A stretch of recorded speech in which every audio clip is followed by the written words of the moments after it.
Яңа гына движение халыкара хореография сәнгате фестиваленнән беренче урын яулап кайткан кызларга ял итү тешләренә керә дияр идек. Чөнки бию ул хезмәт һәм бик авыр хезмәт. Педагоглары килгәнче эсперансага йөрүче кызлар мускулларына күнекмәләр ясый. Шул арада берничәсе залдагы фортепиано артына утыра. Нәни генә булсалар да күбесе бию белән бергә сәнгать мәктәбендә дә укый.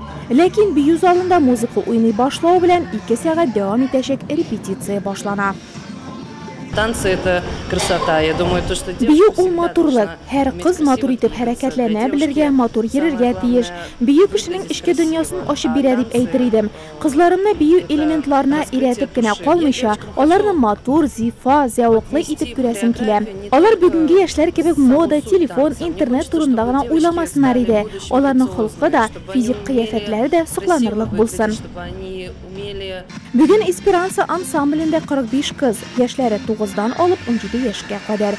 4 ел эшләп килүче коллектив Нурлатларны үзенең чыгышлары белән сөендереп тора. Шәһәр мәдәният сарае, хәтта Казан филармониясе сәхнәсе аларның тупырдап, төрле жанрда башкарган биюләрен хәтерли.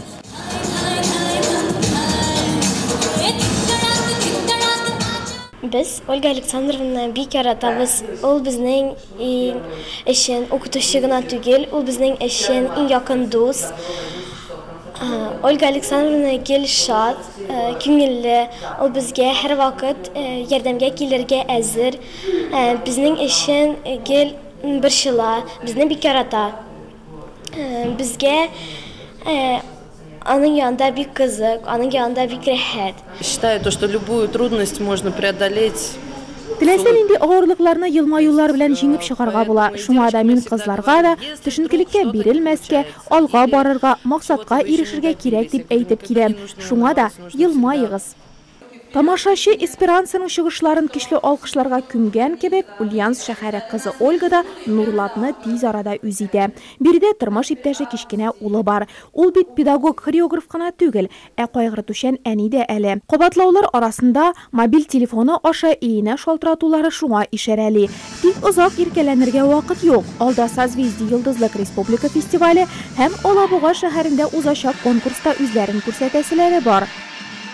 Мин Ольга Александровнага һәм кызларга телим шундый матурлар булырга, исәнлек саулык телим һәм конкурсларда гел беренче урыннар яулый. 8 мартны бары гүзәл кызлардан гына торган эсперанса коллективы гадәттәгечә бию залында үткәрмәкче. Дәртле биюләр, матурлык һәм елмаюлар эләшеп, алар безнең тормышыбызны ямьлерәк итә. Бию ул хатын-кызның үзе кебек, серле, гүзәл һәм үзенә карата торган түгелме?